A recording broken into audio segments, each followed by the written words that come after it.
En el nombre del Padre, del Hijo, del Espíritu Santo. Amén.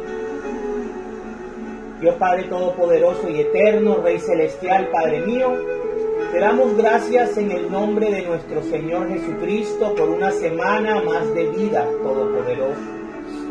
Gracias, Padre Santo, por tus bendiciones, por tu luz, por tu amor, por tu gracia y misericordia, Señor.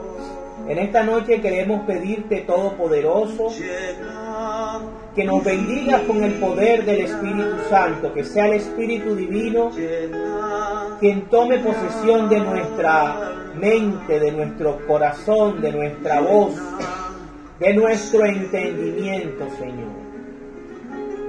Espíritu Santo, Maestro de la Iglesia, santificador y protector de la esposa del Salvador, te pedimos, Señor, que nos bendigas y nos ilumines, y que bendigas y ilumines a todas las personas que estudian tu palabra, Señor, en esta noche. Bendito y alabado seas, Todopoderoso y Eterno. A ti todo el honor, toda la gloria, todo el poder y toda la fuerza, Todopoderoso. Bendito y alabado seas, Señor. Bendito y alabado seas, Todopoderoso y Eterno. En esta noche te damos gracias por todas nuestras familias, por nuestro trabajo, Señor, por nuestra salud y por todos los enfermitos, Padre Santo. Escucha sus oraciones y sus súplicas, Todopoderoso y Eterno. Bendito y alabado seas, Señor. Ilumínanos y santifícanos a través de tu palabra, Señor. Sé tú, Todopoderoso, quien nos ilumine y nos bendiga. Alabado y adorado seas, Señor, Padre, Hijo y Espíritu Santo.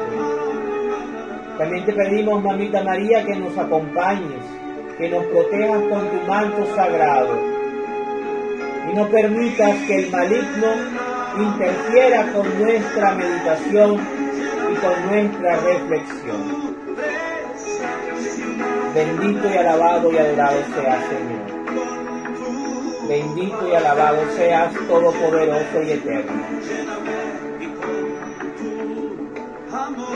Amén, amén y amén. En el nombre del Padre, del Hijo, del Espíritu Santo. Amén. Bueno. Capítulo número 25 del libro de Números en esta noche. Los israelitas dan culto a Baal Peor.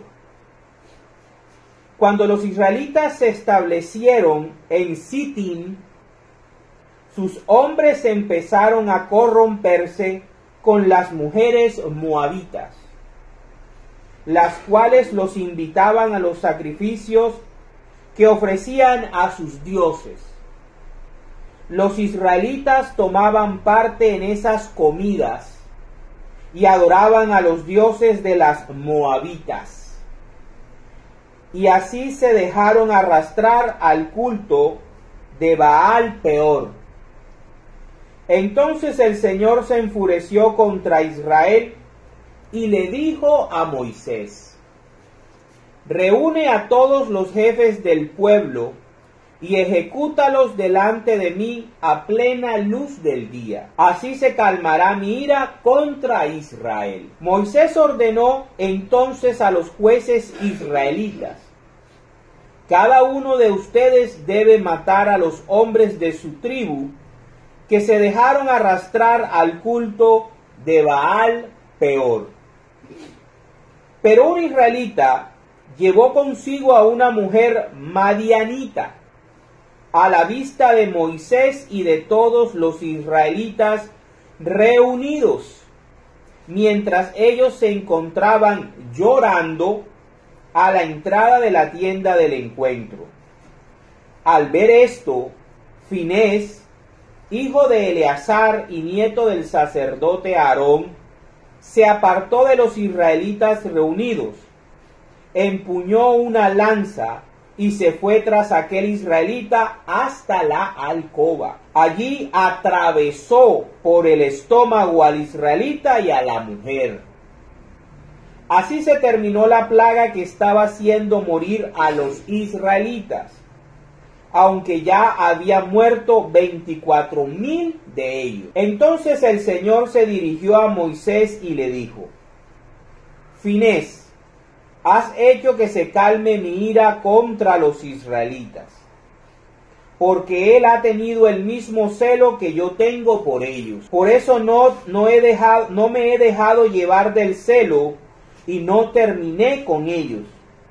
Dile pues que yo hago con él una alianza de paz, por la cual le entrego a él y a sus descendientes el sacerdocio para siempre, porque tuvo celo por mí y obtuvo así el perdón para los israelitas. El israelita que fue atravesado junto con la madianita se llamaba Zimri, y era hijo de Salú, y jefe de una familia de la tribu de Simeón.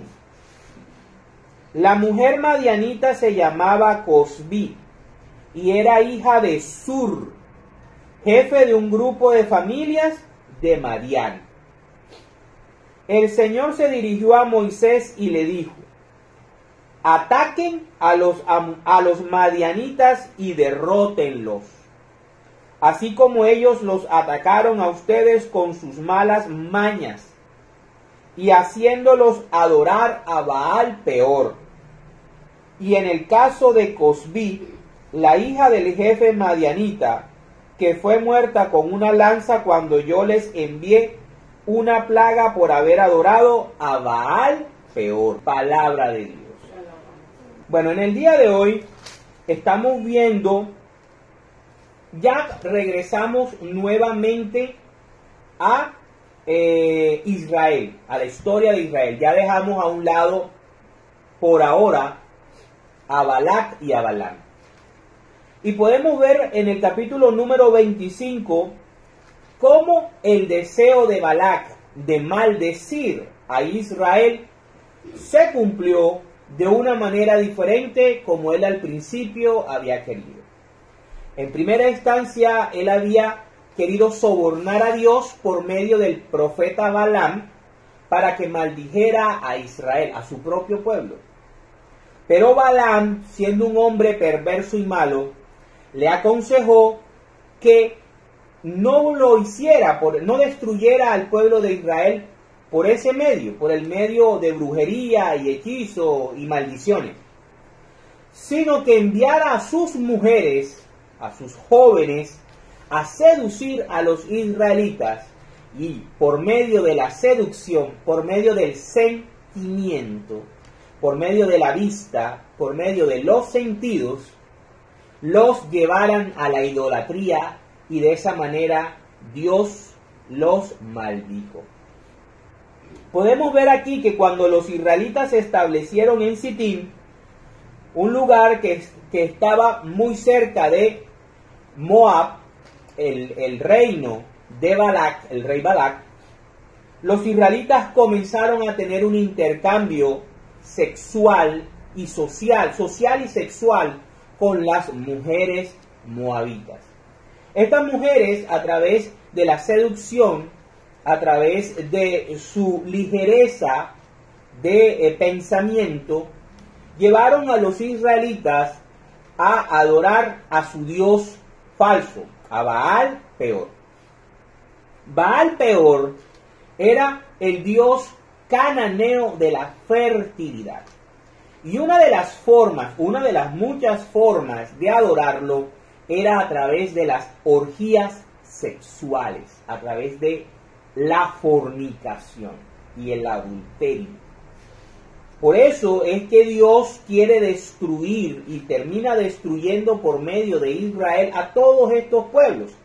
Porque estos pueblos habían desarrollado una cultura demasiado depravada y demasiado relajada.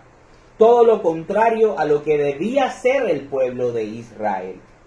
La estrategia que Balaam le dice a Balac que tome es aquella que se encarga de destruir al enemigo desde adentro.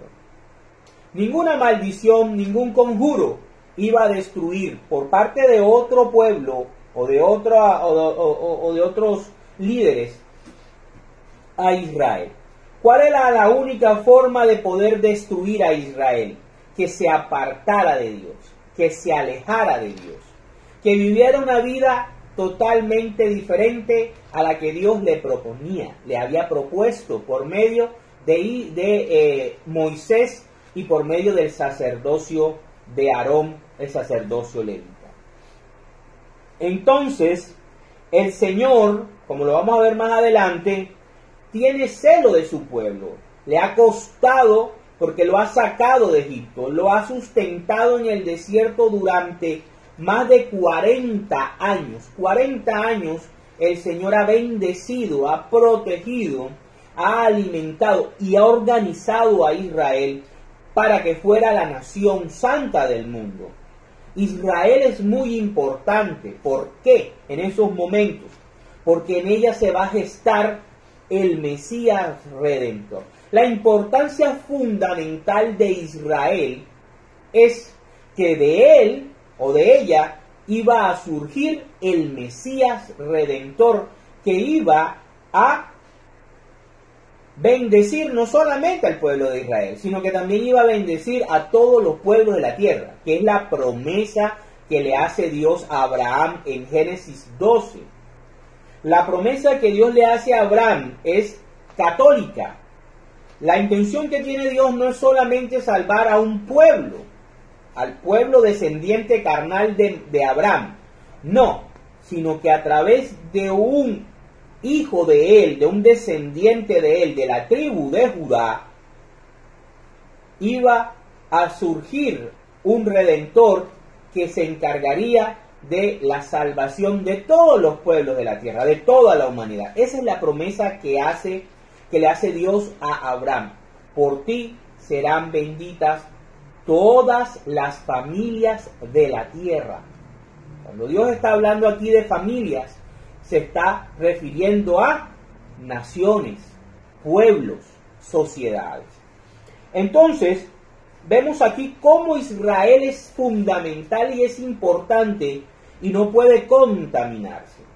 Dios, a diferencia de los demás pueblos, sobre todo los cananeos, le había dado a Israel una liturgia, le había dado un sacerdocio, le había dado unas leyes, unas normas, le había dado una sociedad y una estructura muy parecida a la que estaba en el cielo. ¿Sí? Entonces Israel es un pueblo bendecido, es un pueblo con gracia. Y al hacer estos hombres contaminarse con estas mujeres moabitas o madianitas e ir enseguida a adorar a Baal Peor, demostraban realmente dónde habían puesto su confianza y su corazón. Vemos aquí cómo el pueblo de Israel comienza por medio de esta adoración, de esta idolatría a un Dios falso, comienza a sufrir la ira de Dios y comienzan a morir muchos israelitas por medio de una plaga. Pero Moisés recibe la orden del Señor que ajuste a todo aquel que ha cometido este pecado contra Dios y contra el pueblo. Porque todo aquel que abandonaba la doctrina, fíjense, la doctrina que habían recibido de Dios por medio de Moisés, era reo de muerte. Ellos cambiaron, estos israelitas cambiaron la religión verdadera, la religión que Dios le había colocado a ellos por medio de la alianza del monte Sinaí, y la habían cambiado por una religión sexual, una religión de los sentidos, una religión que utiliza lo bello, lo atrayente, lo sensual, y los lleva a adorar al dios falso de Baal, peor. Entonces el Señor le dice a Moisés, así como ellos han pecado públicamente, deben ser castigados públicamente. Y delante de mí, a plena luz del sol, vas a exterminar a todo aquel de Israel que no esté dentro de las normas, las leyes y la alianza del monte Sinaí. Si no van a cumplir mi alianza, entonces no me sirven, no me funciona, ¿ya? Y si los tengo que acabar a todos y tengo que sacar otro pueblo de ti, lo hago. O sea, Dios podía hacerlo. Entonces están ellos reunidos lamentando el pecado del pueblo. Están lamentándose todos los jueces. Recuerden que son los 70 ancianos que recibieron el Espíritu Santo. Son los jueces de Israel. Cuando de estos israelitas no le importó nada y tomó una madianita princesa, y él era jefe de familia, o sea que eso podría ser un adulterio, y enfrente del tabernáculo del Señor, enfrente de Moisés, enfrente de Eleazar y de su hijo Finés, el hombre va a tener relaciones sexuales con la moabita. O sea, les está restregando el pecado en la cara a la propia dirigencia religiosa de Israel.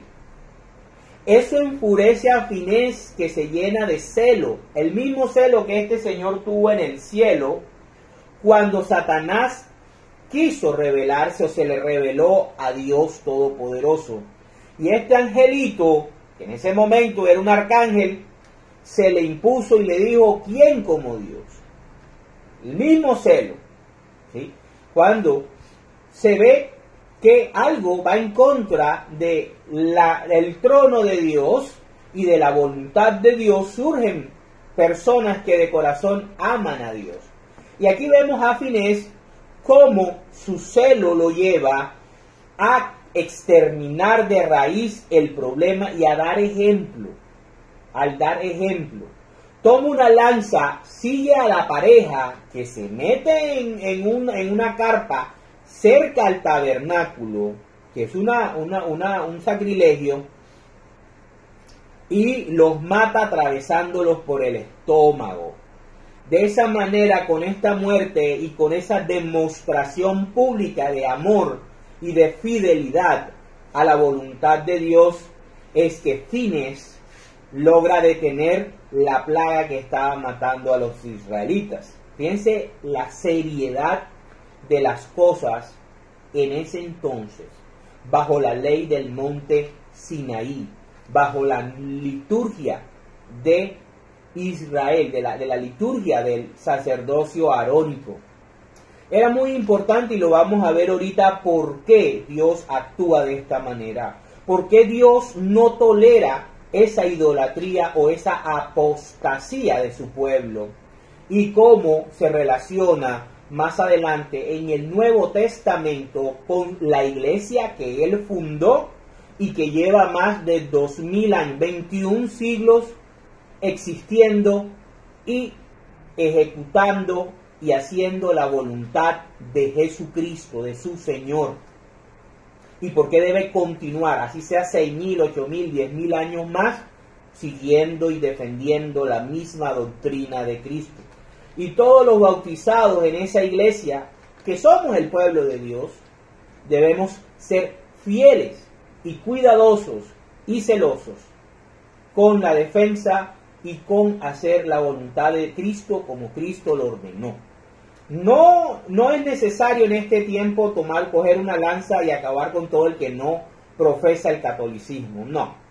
En ese entonces sí era necesario, porque era una lucha de pueblos, era una lucha de sociedades. Ahora es una lucha de una iglesia contra el mundo. Entonces el Señor explica aquí que gracias a ese celo mostrado públicamente por Finés, Dios aplaca su ira y decide no destruirlo. ¿Por qué? Porque se da cuenta que en el pueblo de Israel también hay personas, hombres y mujeres fieles a su voluntad por amor. Recuerden que el celo que se habla en la Biblia es el ardor que siente el ser humano de amor por Dios. Lo que le dijo el Señor Jesucristo a la samaritana: mi Padre busca verdaderos adoradores, en espíritu y en verdad. Y Finés mostró con su acción que él estaba adorando al Dios verdadero en espíritu y verdad. El capítulo termina como Dios le hace la promesa a Finés, que por medio de su rama, por medio de su linaje, por medio de su descendencia, el sacerdocio arónico, el sacerdocio de Aarón, que es el sacerdocio de la alianza del monte Sinaí, iba a desarrollarse a lo largo del tiempo hasta el Viernes Santo, con la muerte de nuestro Señor Jesucristo, cuando termina oficialmente para Dios termina oficialmente la alianza del monte Sinaí el Viernes Santo, cuando nuestro Señor Jesucristo dice: todo está consumado, y entrega el Espíritu. Ahí termina la alianza del monte Sinaí, ahí termina Moisés como mediador, ahí termina el sacerdocio arónico, ahí terminan los 10 mandamientos como fueron formulados en Éxodo 20. ¿Por qué? Porque Jesucristo los reformuló en Mateo 5. ¿Sí? Ok. Termina diciendo el Señor, dándole la orden a Moisés que acabe con los madianitas.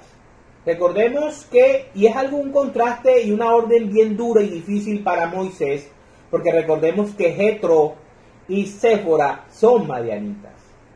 Pero tanto los madianitas como los moabitas eran enemigos, estaban ejecutando su enemistad con Israel y estaban tratando de destruirlo por medio de sus mujeres y por medio de la seducción hacia una doctrina y hacia unos dioses falsos, para confundir y para desviar de la fe verdadera en ese entonces, que era la fe del pueblo de Israel, a todos los israelitas que más pudieran, para la gloria de Dios. Vamos ahora a ver, porque muchas veces los ateos, los agnósticos, la gente que no cree en Dios, critica la forma como en la Biblia este tipo de actos son aceptados o son registrados en la Biblia, y ellos en su falsa moralidad y su falsa sentido social, critican que por qué Dios mandaba a matar a la gente así, y por qué es un premio, por qué se premia a Finés cuando atraviesa a una pareja que estaba teniendo relaciones sexuales enfrente del tabernáculo donde estaba la presencia de Dios en el arca de la alianza. Vamos a ver por qué. Vámonos a Deuteronomio capítulo 7, versículos del 1 al 16. Veamos por qué Dios actúa así y por qué Israel tenía que cuidarse de la idolatría y de las doctrinas cananeas. Miren lo que dice. Dice: el Señor, el Dios de ustedes, los va a hacer entrar en el país del cual han de tomar posesión, o sea, la tierra prometida, Canaán. Y echará de la presencia de ustedes a 7 naciones, más grandes y poderosas que ustedes. Fíjense: los hititas, los jerjeseos, los amorreos, los cananeos, los fereceos, los heveos y los jebuseos. Jerusalén era una ciudad jebusea. Cuando el Señor su Dios haya hecho caer a estas naciones en poder de ustedes, y ustedes las hayan derrotado por voluntad de Dios, deberán destinarlas a la destrucción y no hacer con ellas ningún pacto.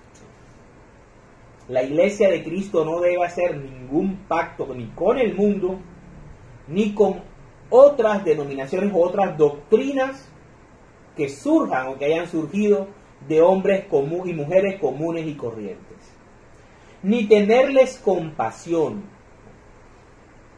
Tampoco deberán ustedes emparentar con ellas, ni casar a sus hijos e hijas con las jóvenes y los muchachos de esa gente, porque ellos harán que los hijos de ustedes se aparten del Señor. ¿Por qué? O sea, hay una... fíjate, esto es viejo. Siempre al que está en el camino lo seducen y se lo llevan al camino desviado. ¿Por qué el católico es más fácil ser engañado? El católico, cuando le llegan a su puerta o le hablan mal de la iglesia católica, cualquier denominación, no cuestiona lo que le están diciendo, no indaga sobre la iglesia, no indaga sobre las doctrinas de la iglesia católica, no indaga sobre la Biblia, cómo la doctrina católica está fundamentada total y completamente en la Biblia, en la historia. No cuestionan a los fundadores de todas esas sectas que se crean a diario ni que se han creado, no las cuestionan, sino como unos borreguitos van corriendo y le creen todo lo que les dicen esas sectas. No los cuestionan y se convierten y después denigran a la doctrina y a la iglesia que recibieron cuando estaban pequeños. Así pasa, miren por qué. Cuando las jóvenes y los muchachos de esa gente, porque ellos harán que los hijos de ustedes se aparten del Señor y adoren a otros dioses. Sucedió en el capítulo 25 de Números. Entonces la ira del Señor se encenderá contra ustedes y los destruirá en un abrir y cerrar de ojos. Lo que tienen que hacer es derribar los altares paganos de ellos, destruir por completo las piedras y los troncos a los que ellos rinden culto y quemar sus ídolos. Aquí quiero hacer una aclaración. La Iglesia Católica no adora imágenes. El católico y por doctrina sabe que una imagen es una representación de una persona que está en una realidad celestial. No es un Dios. Una imagen no es un Dios. Estas imágenes yo no estoy creyendo que son dioses. Simplemente representan a seres que están en el cielo. San Miguel Arcángel, San Gabriel Arcángel, San Rafael Arcángel y obviamente Mamita María. Pero yo no les rindo culto. Yo no estoy creyendo que ellos, eso que está ahí, es un Dios. En la antigüedad, esos pueblos sí creían que la estatua era un Dios. Esa es la diferencia. Eso es lo que se conoce como idolatría. Creer que una cosa o una persona en sí misma es Dios. Nosotros no creemos que la Virgen María es Dios. Nosotros no creemos que ninguno de los ángeles es Dios. Ni tampoco creemos que ninguno de los santos a los cuales se le pide intercesión, porque la mediación la hace Cristo. La intercesión, no creemos que ellos son Dios. Entonces eso hay que aclararlo. Entonces, porque ustedes son un pueblo, ojo a esto, el por qué hay que cuidar la doctrina y el por qué hay que cuidar nuestra alma y proteger nuestro bautismo. Porque ustedes son un pueblo apartado especialmente para el Señor su Dios. La Iglesia Católica fue fundada por nuestro Señor Jesucristo y dejó a Pedro como encargado. Tiene como base a los apóstoles. Más nadie. La doctrina que los apóstoles transmitieron es la doctrina que nosotros conocemos hasta el sol de hoy y está establecida en el Catecismo de la Iglesia Católica y está explicada en los documentos eclesiales que ha hecho el magisterio desde la patrística, los obispos, los concilios, etcétera, etcétera. Lo que tenemos los católicos es muchas fuentes para defender, para conocer y para disfrutar de la doctrina que dejó Cristo a su única iglesia. Entonces, el Señor los ha elegido de entre todos los pueblos de la tierra para que ustedes le sean un pueblo especial. Si el Señor los ha preferido y elegido a ustedes, no es porque ustedes sean la más grande de las naciones, ya que en realidad son la más pequeña de todas ellas. El Señor los sacó de Egipto, desde donde ustedes eran esclavos, y con gran poder los libró del dominio del faraón, porque los ama y quiso cumplir la promesa que había hecho a los antepasados de ustedes, a Abraham, a Isaac y a Jacob. Reconozcan pues que el Señor su Dios es el Dios verdadero, no va al peor, que cumple fielmente su alianza generación tras generación. Eso se llama tradición apostólica, tradición, para con los que aman y cumplen sus mandamientos, pero que destruye a aquellos que le odian, dándoles su merecido. Sin tardanza da su merecido a los que le odian. Cumplan pues los mandamientos, leyes y decretos que en este día les ordeno pongan en práctica. Si después de haber escuchado ustedes estos decretos los cumplen y los ponen en práctica, entonces el Señor su Dios cumplirá fielmente su alianza. En ese entonces era la alianza del monte Sinaí. Ahora, estas palabras dichas a su iglesia es la alianza del monte Sión. Y la promesa que hizo a los antepasados de ustedes. Los amará a ustedes, los bendecirá y los hará crecer en número. Bendecirá sus hijos, sus cosechas, su trigo y su vino y su aceite, y las crías de sus vacas y ovejas, en el país que a sus antepasados juró que les daría. Ustedes serán bendecidos más que todos los pueblos. No habrá entre ustedes mujer que no pueda concebir hijos, ni hombre que no pueda engendrarlos, ni tampoco entre sus ganados habrá macho ni hembra estéril. El Señor alejará de ustedes toda enfermedad y todas las terribles plagas que, como bien saben, envió sobre Egipto. En cambio, hará sufrir con ellas a todos sus enemigos. Pero ustedes deben exterminar a todos los pueblos que el Señor su Dios ponga en sus manos. No les tengan compasión ni adoren a sus dioses, porque eso será la perdición de ustedes. Palabra de Dios. Entonces fíjense cómo es importante cuidar la doctrina, cómo es importante mantenerse firme y dentro de la iglesia que Cristo fundó, la única que atacan todos, ateos, agnósticos, todas las denominaciones religiosas, políticos, gente, artistas que no están de acuerdo, ¿verdad?, con las enseñanzas y la moral de la iglesia. Ok. Vamos a ver cómo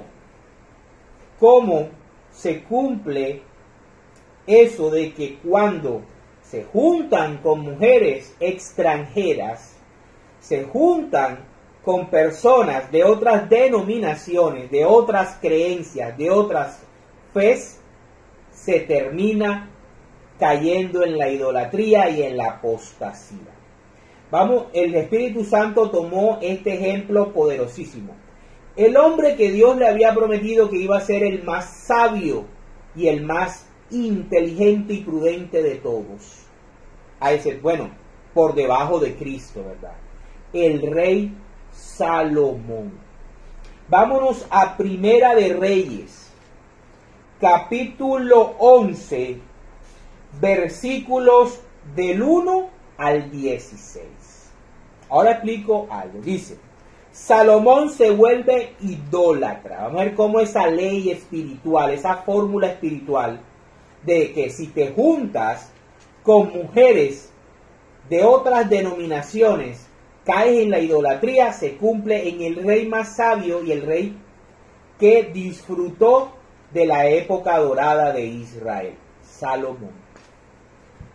Además de la hija del faraón, el rey Salomón amó a muchas mujeres extranjeras, moabitas del país de Balac, amonitas, edomitas, sidonias e hititas, que el Señor había dicho que debían destruir en Deuteronomio 7. Es decir, mujeres de las naciones con las que el Señor había prohibido a los israelitas establecer relaciones matrimoniales, porque seguramente harían que sus corazones se desviaran hacia sus dioses. Pero Salomón, enamorado, se unió con ellas. Le importó la voluntad de Dios y el mandamiento del Señor. El Señor, esto es muy duro. Soy un rey, soy famoso, soy afortunado, puedo tener la mujer que a mí me dé la gana, no importa de dónde venga. Tuvo 700 esposas de rango real. Oiga bien el número, 700 de rango real. Y 300 concubinas. 700 más 300, tuvo 1000 mujeres. No sabemos si es una exageración teológica que da el escritor bíblico, pero bueno, los señores como Julio Iglesias, como Andrés García, se jactan de haber tenido más de 500 relaciones íntimas con muchísimas mujeres. Entonces, no es tan descabellado. Cuando Salomón ya era anciano, sus mujeres hicieron que su corazón se desviara hacia otros dioses, pues no se había entregado por completo al Señor su Dios, como lo había hecho David su padre. Salomón rindió culto a Astarte, diosa de los sidonios, y a Milcom, ídolo repugnante de los amonitas. Así pues, los hechos de Salomón fueron malos a los ojos del Señor, pues no siguió fielmente al Señor, como lo había hecho David su padre. Fíjense. Por aquel tiempo Salomón construyó en el monte que está al oriente de Jerusalén un santuario a Chemosh, es el dios de los moabitas. Era el dios que adoraba Balac. Ídolo repugnante de Moab, y a Moloc, ídolo repugnante de los amonitas. Lo mismo hizo para todas sus mujeres extranjeras, las cuales ofrecían incienso y sacrificios a sus dioses. El Señor, Dios de Israel, se enojó con Salomón, porque su corazón se había apartado de él, que se le había aparecido 2 veces. Salomón había visto al Señor 2 veces. ¿Sí? Ok. Y que le había ordenado no rendir culto a otros dioses. Sin embargo, él no hizo caso de lo que el Señor le había ordenado.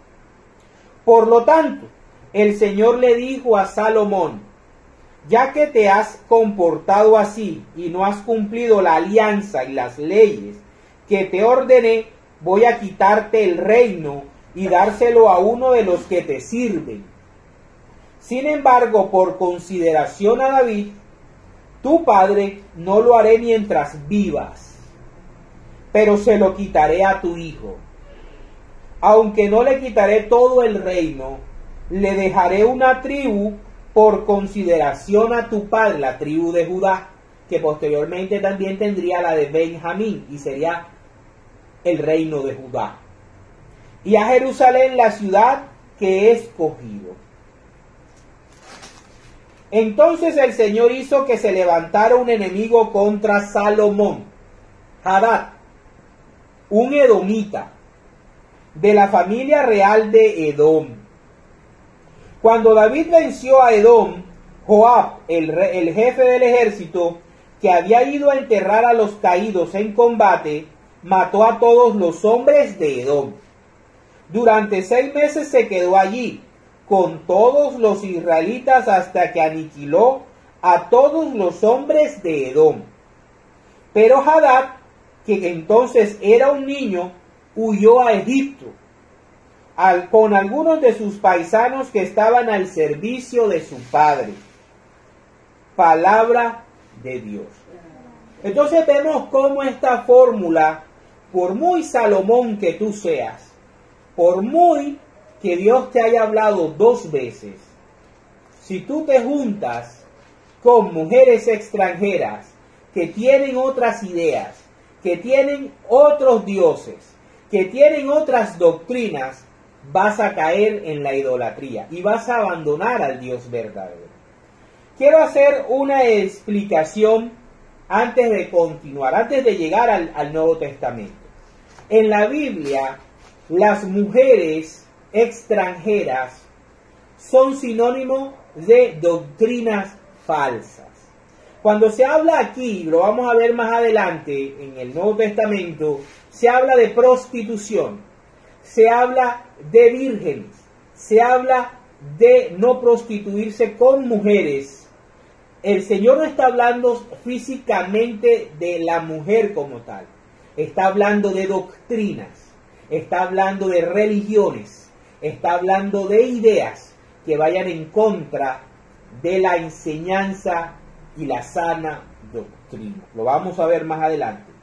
Vamos a ver cómo es importante ahora en el Nuevo Testamento ser fiel a Dios, a Cristo, por medio de su iglesia y por medio del respeto y la fidelidad, así como fines a la sana doctrina. Vámonos a Primera de Timoteo, capítulo 4, versículos del 1 al 10. Dice, las falsas enseñanzas. Pero el Espíritu dice claramente, ¿cuál Espíritu? El Espíritu Santo, el que se dio en Pentecostés a la iglesia y los hizo hablar en lenguas, pero no en lenguas inentendibles, en lenguas que se hablaban para que el Evangelio se entendiera católicamente, ¿sí? A todos los que estaban presentes de muchos lugares, de todos los lugares del mundo. Ese Espíritu es el que nos está diciendo esto, dice. Pero el Espíritu dice claramente que en los últimos tiempos algunos renegarán de la fe. ¿De cuál? De la fe católica. Y ya sabemos que desde el año 1520, con el falso profeta apocalíptico llamado Martín Lutero, han surgido, aunque la iglesia ha tenido ataques desde el siglo I, ¿sí? Pero más visiblemente desde el año 1520 con el anticristo llamado Martín Lutero. Dice, siguiendo a espíritus engañadores y enseñanzas que vienen de los demonios. La sana doctrina viene del Espíritu Santo. Las demás enseñanzas vienen de espíritus engañadores y de demonios. Harán caso a gente hipócrita y mentirosa, cuya conciencia está marcada con el hierro de sus malas acciones. Ejemplo, el señor Joseph Smith. Para dar un ejemplo. Esta gente prohíbe casarse y comer ciertos alimentos que Dios ha creado para que los creyentes y los que conocen la verdad los coman, dándoles gracias, pues todo lo que Dios ha creado es bueno y nada debe ser rechazado si lo aceptamos dando gracias a Dios. porque la palabra de Dios y la oración lo hacen puro. Enseña, o sea, Pablo le dice a Timoteo, enseña estas cosas a los hermanos y serás un buen servidor de Cristo. El que enseña, el que transmite la sana doctrina es un verdadero servidor del Señor. No el que le dice Señor, Señor y tiene Jehová en la boca, no. El que obedece lo que Cristo ordenó desde hace 2000 años. Dice, un servidor alimentado con las palabras de la fe y de la buena enseñanza que has seguido. Que has seguido. ¿Dónde encontramos nosotros la doctrina? En el depósito de la fe, que está compuesto por la tradición oral, que la podemos encontrar en el catecismo de la iglesia. En las Santas Escrituras, en los 73 libros que el Papa San Dámaso I en el 382 elevó con la autoridad que le dio el Señor Jesucristo a palabra de Dios. ¿Sí? 46 libros del Antiguo Testamento del canon alejandrino y los 27 libros del Nuevo Testamento. Y tercero, el magisterio de la iglesia, que lo encontramos en los documentos eclesiales, ¿sí? Documentos conciliares, los documentos de los padres de la iglesia o la patrística y los documentos que han generado los diferentes sumos pontífices o papas. Ok. Pero no hagas caso de cuentos mundanos y tontos. Ejercítate en la piedad, pues aunque el ejercicio físico sirve para algo, la piedad es útil para todo, porque tiene promesas de vida para el presente, o sea, para esta vida, y para la del futuro, la vida celestial. Esto es muy cierto, y todos deben creerlo. Por eso mismo trabajamos y luchamos, porque hemos puesto nuestra esperanza en el Dios viviente, que es el Salvador de todos, especialmente de los que creen. Palabra de Dios. Aquí no podemos nosotros decir de los hermanos de otras denominaciones religiosas van a entrar o no van a entrar al cielo. Eso nosotros no lo podemos decir. Pero lo que sí podemos estar seguros es que para los que están dentro de la iglesia va a ser especialmente mejor el camino si lo seguimos como Cristo nos lo enseñó y como la iglesia lo ha enseñado por 21 siglos. Si entendemos la importancia vital y crítica del sacramento de la Eucaristía como sacrificio único que el Señor Jesucristo estableció para adorar a Dios Padre y que se hace por medio de la obra del Espíritu Santo. La importancia del bautismo de infantes, la importancia del sacramento de la confesión, que está en Juan capítulo 20 del 21 en adelante. ¿Verdad? Vamos ahora a segunda de Timoteo, capítulo 4, versículos del 1 al 5. Seguimos con hay que cuidar la doctrina. Capítulo 4, del 1 al 5, dice: delante de Dios y de Cristo Jesús, que vendrá glorioso como Rey a juzgar a los vivos y a los muertos, te encargo mucho que prediques el mensaje, no los mensajes, el mensaje, y que insistas cuando sea oportuno y aun cuando no lo sea, o sea, a tiempo y a destiempo. Predica el mensaje. ¿Cuál mensaje? La doctrina que recibimos de Cristo y que ha venido hasta nosotros por medio de la enseñanza de los apóstoles y de la sucesión apostólica de los obispos. Convence, reprende y anima, enseñando con toda paciencia, porque va a llegar el tiempo en que la gente no soportará la sana doctrina. Más bien, según sus propios caprichos, Fíjense en qué se basa, en qué se diferencia la doctrina verdadera de las doctrinas falsas. La doctrina verdadera es lo que Cristo enseñó, como Cristo lo enseñó, así lo aceptemos o no lo aceptemos, así lo comprendamos o no lo comprendamos. El ejemplo básico es la Eucaristía. Muchos cristianos no aceptan la Eucaristía y hacen las cosas a su manera. Fíjense lo que dice la enseñanza: porque va a llegar el tiempo en que la gente no soportará la sana enseñanza del señor Martín Lutero. Más bien, según sus propios caprichos, se buscarán un montón de maestros que solo les enseñen lo que ellos quieren oír. Las sectas del espíritu, de la unción, de hablar en lenguas, del sentir. Es que aquí se siente el poder, es que aquí se siente, es que hay que sentirlo. No necesariamente. La fe no es del sentir, porque por eso se llama sentimiento. El sentido te miente. Si nosotros basamos nuestra fe en nuestros sentidos, vamos a ser engañados fácilmente por Satanás. Que solo les enseñen lo que ellos quieren oír. Evangelio de la prosperidad. Darán la espalda a la verdad, a la Eucaristía, y harán caso a toda clase de cuentos. El libro de Mormón. Pero tú conserva siempre el buen juicio. Soporta los sufrimientos. Toma mi cruz y sígueme. Toma tu cruz y sígueme.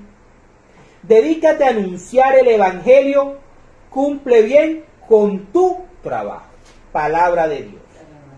Ahora vamos a ver qué es lo que le dice a Tito. Este es a Timoteo. Ahora vamos a ver qué le dice a Tito. Vámonos a Tito capítulo 1, versículos del 7 al 16. Pues el que preside la comunidad, o sea, el presbítero, el sacerdote, está encargado de las cosas de Dios. Y por eso es necesario que lleve una vida irreprochable. Eso no es necesario explicarlo, ¿verdad? No debe ser terco, ni de mal genio. No debe ser borracho, ni amigo de peleas, ni desear ganancias mal habidas, el diezmo. Al contrario, siempre debe estar dispuesto a hospedar gente en su casa, la casa curada. Y debe ser un hombre de bien, de buen juicio, justo, santo y disciplinado. Debe apegarse, ojo a esto, debe apegarse al verdadero mensaje, no a los verdaderos mensajes, al verdadero mensaje. Pablo la tiene clara. Pablo sabe que solamente hay un mensaje, que solamente hay una doctrina. Como en el Antiguo Testamento había una sola nación santa, Israel. Y su religión era en ese entonces la única verdadera. Ok. Debe apegarse al verdadero mensaje que se le enseñó, se le transmitió, para que también pueda animar a otros con la sana enseñanza. O sea que hay enseñanza maligna, hay enseñanza dañada, hay enseñanza enferma. Y convencer a los que lo contradicen, o a los que contradicen. Entonces siempre va a haber, y siempre ha habido contradictores. Siempre ha habido protestantes. Porque hay muchos rebeldes. Rebelde protesta. Sobre todo entre los que vienen del judaísmo. Esas sectas que quieren volver a imponer la alianza del monte Sinaí. Con la observancia del sábado. Que dicen cosas sin sentido y engañan a la gente. A esos hay que taparles la boca, pues trastornan familias enteras. Miren lo que hacen con esas enseñanzas y doctrinas estadounidenses. Enseñando lo que no deben para obtener ganancias mal habidas. Fue un profeta de la misma isla de Creta quien dijo de sus paisanos: los cretenses siempre mentirosos, salvajes, glotones y perezosos. Y dijo la verdad, Por eso, repréndolos duramente para que sean sanos en su fe y para que no hagan caso de cuentos inventados por los judíos, ni de lo que ordenan los que dan la espalda a la verdad. Cuando Cristo enseñó sobre la Eucaristía, muchos de sus seguidores, eso está en Juan capítulo 6, léanse Juan capítulo 6, como cuando el Señor Jesucristo habló de la Eucaristía, muchos de sus seguidores le dieron la espalda. Y él le preguntó a los apóstoles si ellos también lo iban a dejar. Y Pedro respondió: Señor, ¿para dónde vamos si solo tú tienes palabras de vida eterna?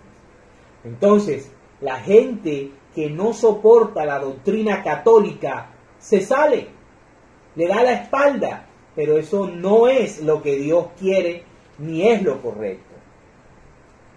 Entonces, pues tienen impuras la mente y la conciencia. Dicen conocer a Dios,